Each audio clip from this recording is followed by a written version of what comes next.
আমরা সকাল 6টা থেকে এখানে রোডে আমি এবং আমার পুলিশ পোস্ট দাঁড়িয়ে আছি এবং আমরা সর্বাত্মক চেষ্টা করতেছি পার্কের গাড়িগুলো সহজে ঢোকার জন্য এবং ট্রেন নিয়ে সহজে এখান থেকে আউট হওয়ার জন্য।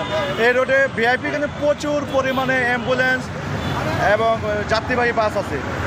আর আইন আসলে প্রয়োগ করলে না, আইনটা সকলকে মানতে হবে, সদিচ্ছা থাকতে হবে, তাহলে আমাদের কাজটা সহজ হবে এবং যারা তেল নিতে আসে তাদেরও সহজে তেলটা সংগ্রহ করতে পারবে।